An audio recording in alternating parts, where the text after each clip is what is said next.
The federal government shutdown that just ended was really weird. There's no other word for it. The Republican position never made any sense. Then the Senate, they acted like a bunch of zombies. They wandered the halls, but it wasn't clear why they were there. House Republicans, they didn't even show up to work. What if it turns out the entire shutdown was about the Epstein files? What if, while Democrats were earnestly discussing tax policy and health care and costs, the entire Republican Party was being driven by the fears that Donald Trump had about what was in the Epstein files and that it would come out. In this episode, I will explain why I now believe that that is what the government shutdown was always about. Trump knew it, Johnson knew it. And now, as a result of a blockbuster release of new emails, we all know it. But I think it goes beyond the shutdown. It actually explains a lot about what has been happening in our government since Donald Trump took office. But before we get into it, make sure you subscribe to Democracy Docket to stay informed about what you need to know is happening to democracy. In the last few weeks, we have heard a lot of theories about why we were having the longest shutdown in American history, or at least recent American history. Why was it going on for weeks and weeks and it never seemed like there were even any negotiations? Republicans refused to even come to the table and discuss how to reopen the government. It was, as I said in the introduction, really weird. I mean, that isn't the way past shutdowns have gone. In past shutdowns, one side has one position, the other side has another position, and then they constantly meet and exchange offers and counteroffers. I don't want to dress that up and make it sound like that has been completely functional in the past. There have been lots of times where that has led to impasse. But what we've seen over the last few weeks was a Republican Party that just didn't seem to have anything to say. Its position seemed to just be reopen the government, and we're not going to talk about anything else. The first time I realized that there may be more to this was when I interviewed Congressman Eric Swalwell. Congressman Swalwell is from California. He is a regular guest on this channel in podcast interviews I do, and I recommend you go back and check out the last interview I did with him. And in the course of that interview, I asked him about the government shutdown, and he said without missing a beat, quote, "We have shut down the government to protect Donald Trump and how close he is to the Epstein files." In Eric Swalwell's view, this was really simple. This wasn't about the Affordable Care Act. It wasn't about rising healthcare costs. It wasn't even about furloughing government workers, which at one point Donald Trump's administration seemed to say it was about. For Congressman Swalwell, this was clear. This was an effort to prevent the release of the Epstein files. It was the first time I had heard that said out loud in a sort of public forum. I'd heard whispers that there was something about the Epstein files that was driving Mike Johnson to not reopen the government. But nobody could put their finger on it, and a coherent narrative around it or a coherent theory around it had not emerged. And since I don't like to share sort of half-baked conspiracy theories with you, I kind of let it drop. Well, the congressman explained that the theory went like this.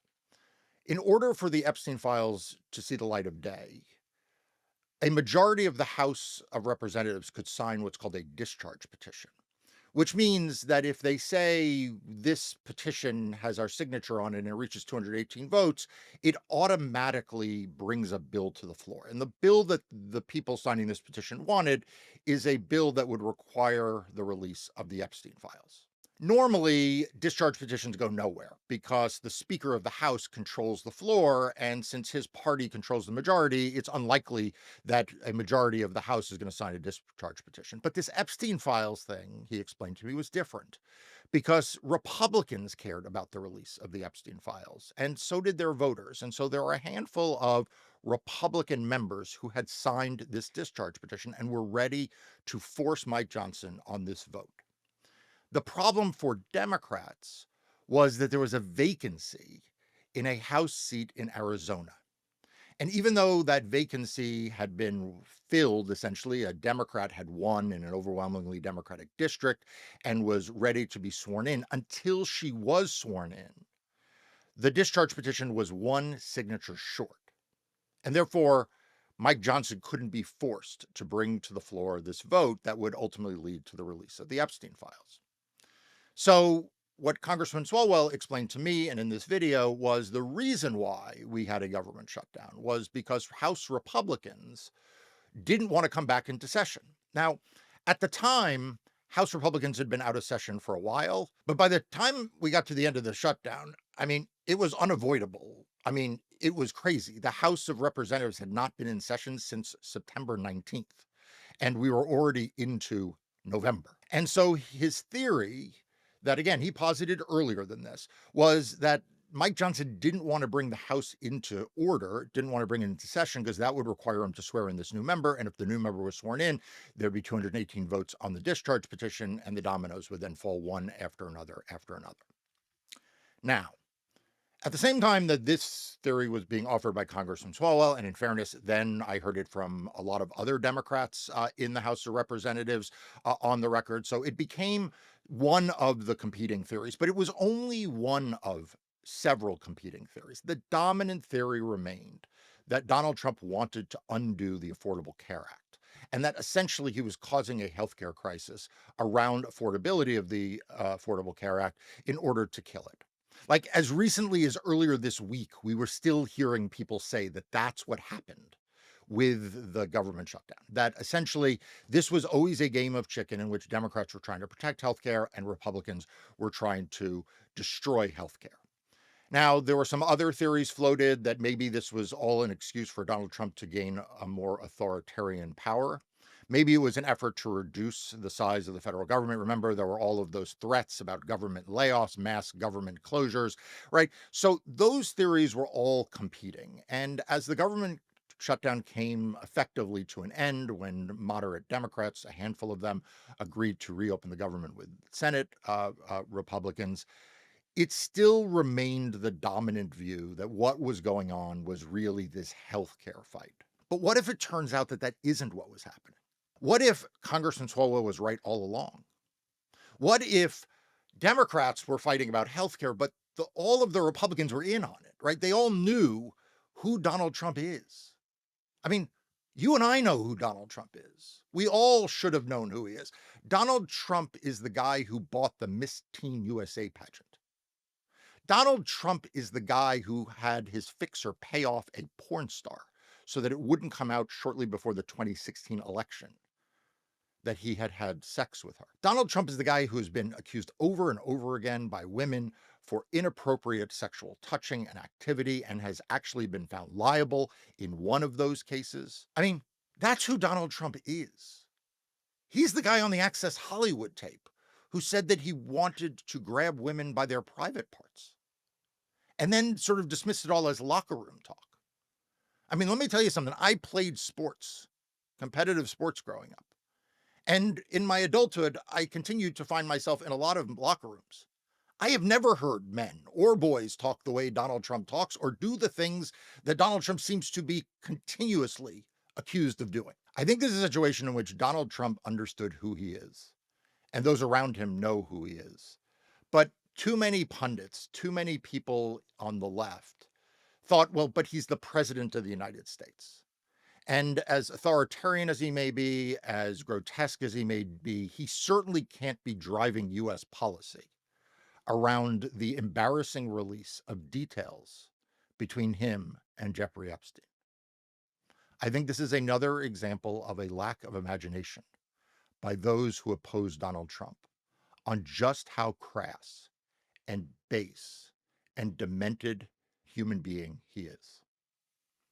In the late 1980s, there was a magazine in New York City called Spy. It was sort of a very, very in vogue niche magazine in the culture of New York City at the time.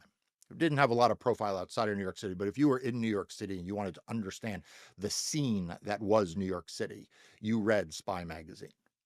And they described Donald Trump at that point as a short-fingered vulgarian. I mean, if ever there was a better description of Donald Trump, I don't think I've ever read it. He is the same short-fingered vulgarian now. He's just in the Oval Office. And part of what that has always meant for Donald Trump is the way in which he treats women and girls. Now, all of this came rushing forward when Earlier this week, we saw the release of additional emails that clearly are in the Epstein files. They are breathtaking, and I'm sure many of you have read them. I just want to put one of them on the screen right now. In it, Epstein says of Trump, quote, "Of course he knew about the girls." All right, I'm going to spare going through the other emails, but suffice to say, when you go through them, they all paint a consistent picture. But again, it's a consistent picture that, frankly, we already had a lot of the outlines of. I mean, it was only a few weeks before the government shutdown that hand drawing by Donald Trump of a naked, looked to me like a girl, maybe a young woman, with his creepy note to Jeffrey Epstein on behalf of, on account of his Jeffrey Epstein's birthday, that came out.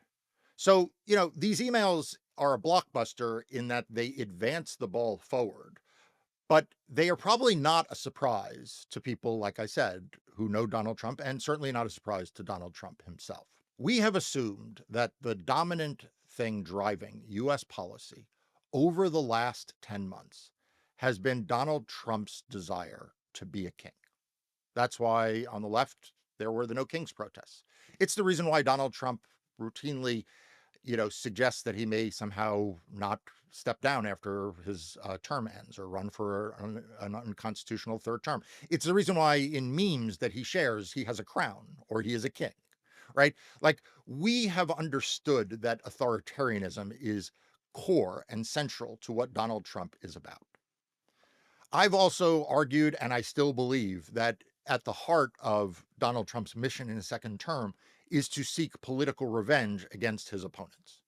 That the misuse of government, the acquisition of government power, is as much about punishing his enemies and showing that he can seek retribution as it is about anything else. Others have pointed out that the second Trump term seemed organized around Stephen Miller's pathological hatred of migrants and immigrants, and that a lot of what we see in the cities and on the news is a manifestation of not just xenophobia, but outright racism by Trump and people in the White House. It's also been suggested that the 2025 roadmap initiative in its totality is part of what is motivating Donald Trump. But what if it turns out, as I now believe, that while all those things are true, what is also true is that for the last 10 months, Donald Trump has woken up almost every day thinking, I've got to do something about these Epstein files. I've got to make sure they don't come out. Maybe even worse, I've got to make sure they disappear. And I've got to make sure witnesses, people like Ghislaine Maxwell, who was in a federal prison that she wanted out of, somehow has a path to stay happy.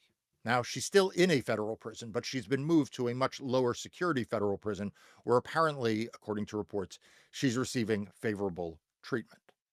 And according to news reports, she's also now preparing a pardon or sentence commutation application.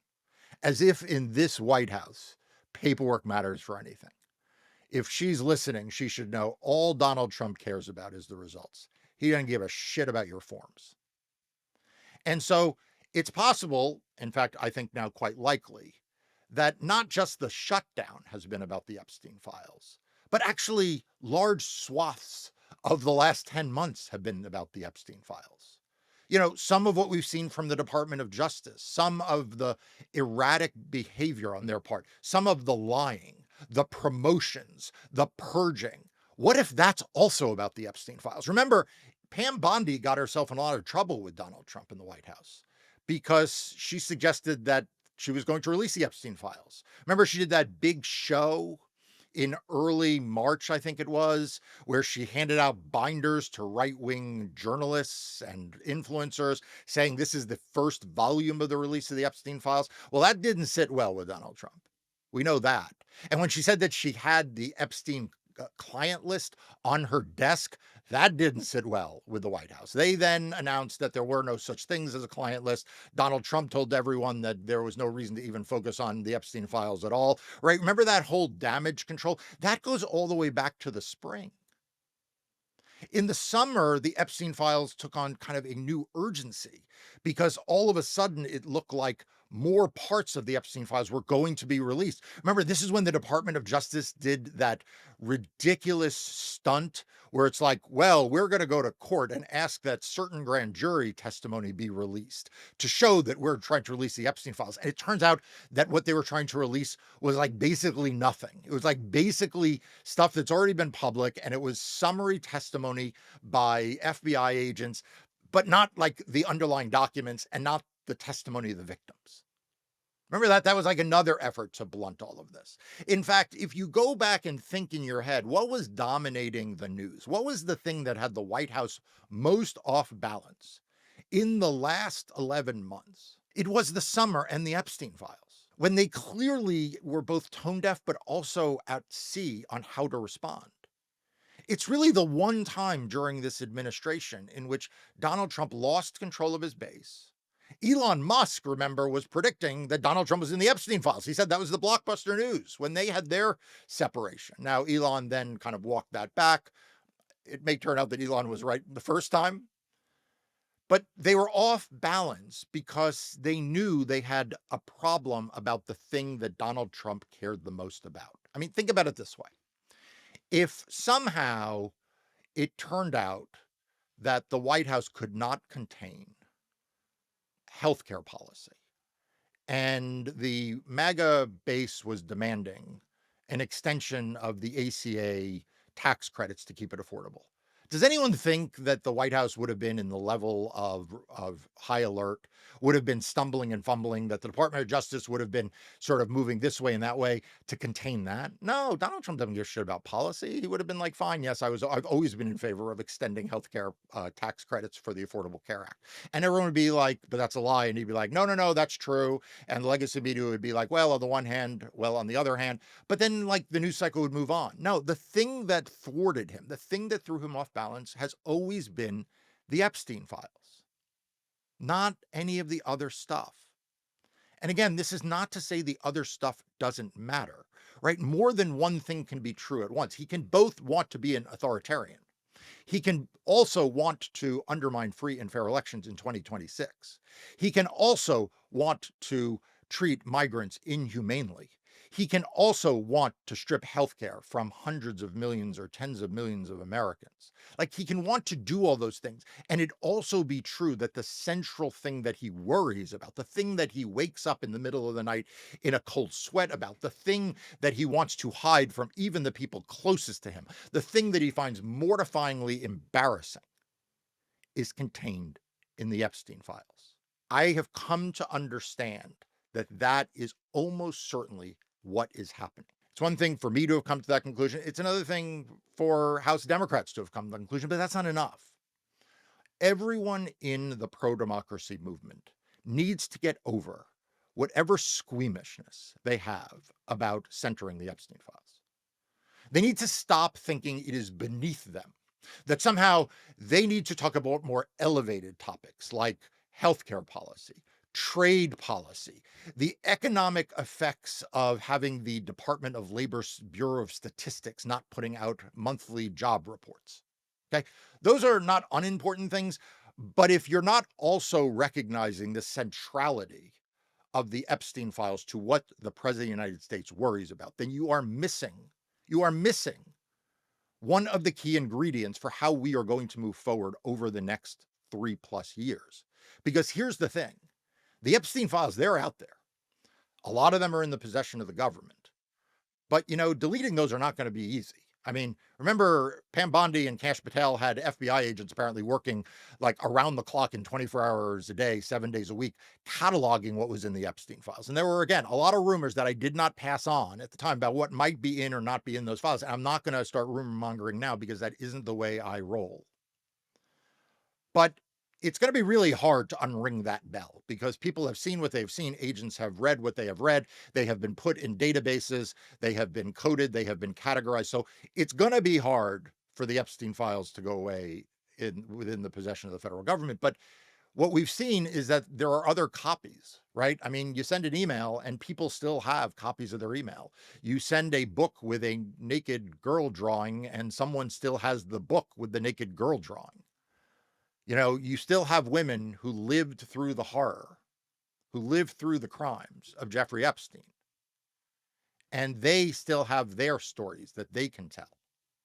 And so the Epstein files aren't going to go away. The question is whether or not those of us who oppose Donald Trump, those of us who want to protect American democracy, who want to ensure a free and fair election in 2026 and a peaceful transfer of power in 2028, and want to start down the road of restoring American rule of law and a legal system that does not have a king, but rather has three co-equal branches of government, where Congress checks the presidency and where honor and dignity is restored to the Oval Office. Like, if that's what we want, we cannot ignore the big elephant in the room, the big thing that is dominating what Donald Trump is worried about every day. So here's my advice. Take a deep breath. Recognize the short-fingered vulgarian in the White House. Recognize him for who he is and get over yourselves. Stop thinking you are too good to discuss the horrors that Jeffrey Epstein visited upon young girls and women. Stop thinking that you operate at a higher plane because you talk about statistics and policies.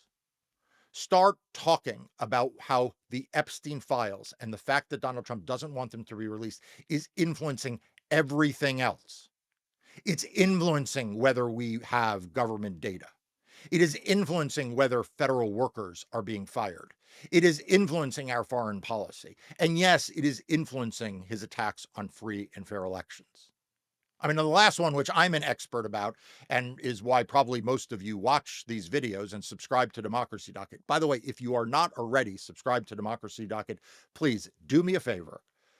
Click on the link in the description below and become either a free or premium member. It is one of the ways we share this information. If you have been a subscriber, you have read what I have written about the Epstein files for months. And you've read what I've written about Donald Trump for years. So please take a second now and do that, because it is one of the ways we get information out. And also the premium membership is what sustains the Democracy Docket team to be able to do the important work they do. But back to the elections. We've talked a lot. I've talked a lot in past videos and written a lot, and there's been a lot of commentary about how Donald Trump wants to stay in power, and that the best way for him to stay in power is to restrict the ability of people who don't like him from being able to vote. Right? The redistricting map drawing that we have seen at his insistence in Texas and in Missouri and in North Carolina, and he is still pressuring other states, that is all about him staying in power. And we've talked about how critical to him staying in power is him keeping control of Congress in the midterms. One of the reasons why it's important for him to keep control of Congress in the midterms is because if we had already had a Democratic Congress, like let's say there was a Democratic Congress today, congressmen like Eric Swalwell would already have the Epstein files, and you'd already know what's in them. So, even in the area of free and fair elections, right, where we say he's trying to undermine the free and fair elections because he wants to keep power, that doesn't really answer the question, well, why does he want to keep power? Does he want to keep power because he wants to put like another ballroom on the White House? Does he want to keep power because he likes being called Mr. President every place he goes? Does he like keeping power because he wants to deport more immigrants, or wants to take healthcare away from more children, or make more hungry people starve? Like, what is motivating it? And one of the arguments I've made for some time now is Donald Trump's not motivated by policy per se. He's motivated more by raw power. But even autocrats worry about the thing that challenges their power. And oftentimes those are personal things. If you look at, for example, Vladimir Putin, one of the things that has caused him to crack down against his political enemies, and for a number of them to die under mysterious circumstances, is when they threaten to reveal his own corruption, his own wealth, his own assets outside of Russia, right? He's very sensitive to that because he thinks that undermines him as an autocratic leader. And I think Donald Trump feels the same way about all of these women and girls and allegations that have plagued him now for decades, and really have plagued him in public life. And so this is the thing that is underlying so much of his insecurity, and therefore is one of the key motivators he has to keep power. So if you don't understand the Epstein files, you probably are not fully understanding what is going on with his efforts to impose, for example, proof of citizenship at registration, right? At first glance, you would say, well, if he's trying to require proof of citizenship to register to vote, that's probably because he hates immigrations and immigrants. And if you've watched past videos, I've explained it has nothing to do with that because it doesn't affect them because they're not eligible to vote if they're not US citizens. The people it really affects are first time registrants, young voters, minority voters, and married women who change their last names, right? That's the pool of voters who would be disenfranchised by something he calls proof of citizenship. So all of a sudden, this thing that you might think is about one thing is actually about another. It's about voter suppression of voters Donald Trump doesn't want to vote. And I stand by that. I've written that. I've said it. I speak out about it. That is absolutely true. But take it to the next level and say, but why doesn't he want those to vote? Why doesn't he want Democrats to win? What is the thing motivating him? And that's where, like I said, even in the era of free and fair elections, I think you have to include the Epstein files as one of those key motivators. And I think every time we move off of the Epstein files as one of those motivators, we're actually doing Donald Trump a real favor. So as I look back on the government shutdown, and I look back on the behavior of Republicans in the House and to some extent in the Senate, and certainly in the Trump administration, a lot more things now are starting to make sense, right? Why did Donald Trump choose Kash Patel as the FBI director? Why is Pam Bondi in the position she is in? Why is Tulsi Gabbard the head of national intelligence? I mean, the Tulsi Gabbard one, originally people thought, well, this is Donald Trump throwing a bone to the deep state conspiracists. But like, I'm not sure even the Republican deep state conspiracists much cared for Tulsi Gabbard. I mean, she's kind of a bit of a screwball, even like for them. I mean, she's a former Democratic congresswoman from Hawaii. She ran for president as a Democrat. I mean, she doesn't really even fit into that mold so well. I think it's fair to say that one of the reasons why he may have appointed her to that position is because she would be totally under his control if something came out that internationally, that a foreign power or a allied power somehow gathered intelligence on the Epstein files. You look at, Pete Hegseth, you look at, Kennedy over at HHS. All of these are very weak people. And I'm not saying that there's an obvious connection between HHS and the Epstein files, but, Kennedy traveled in pretty powerful circles, given who he was and his last name. He also was a former Democrat. He has a lot of friends in very powerful places.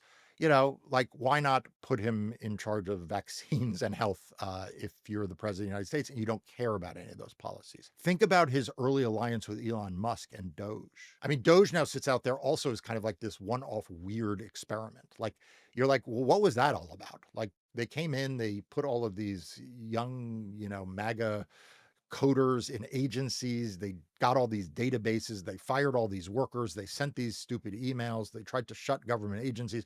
It seemed to have no rhyme or reason to it. But it was all being done, presumably because Elon Musk and people around him wanted this to happen. Well, what if it turns out that when Elon Musk quit and he tweeted that the big bombshell or Blockbuster, whatever the language is, we could put it up on the screen, was that Trump was in the Epstein files? And is that the reason why Trump was willing to put this mega billionaire, someone also with a lot of friends in the technology space, the information gathering space, someone who also is able to disseminate information very widely at the snap of a finger?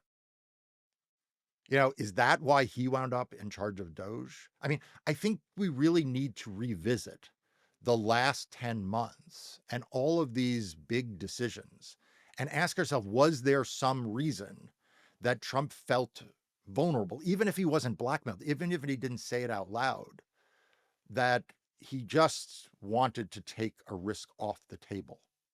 And then going the other way, let's re-examine what he did with the big law firms and legacy media.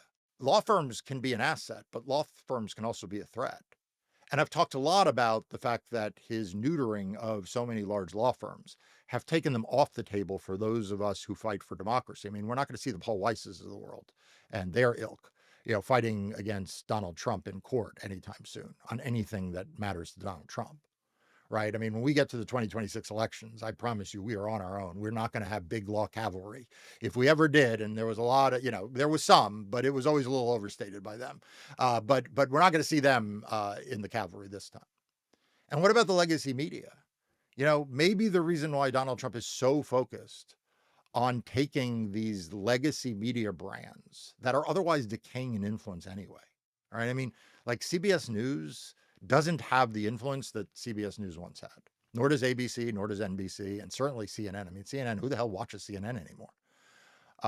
But he seems very focused on them. The Washington Post, right? The LA Times. Why has he been so focused on cowing the legacy media? Now, some of it, again, is just that's what authoritarians do. And I don't want to make this too simplistic. It is also the case that Donald Trump wants to dominate law firms because he wants to dominate law firms and because he wants to dominate universities and he wants to dominate large businesses and he wants Tim Cook to show up in his office and offer him a plaque and he wants, a company to give him a piece of their stock, right? Like there's a part of this that is just authoritarianism. And I don't want to lose sight of that.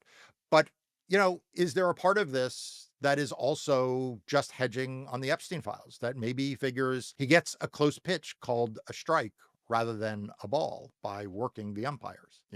Maybe he figures he can't stop the New York Times, which seems to have broken this story or at least been very prominent in the story, but maybe it affects some of the downstream players, the ones who are more amenable to pressure from him, maybe that need regulatory approval for a merger, maybe that have an owner that has other business interests in, say, oh, I don't know, launching rockets into space, right? You don't know how Donald Trump sees the leverage that he gets in any one of these publications or any one of these industries, either how it helps him across a range of issues.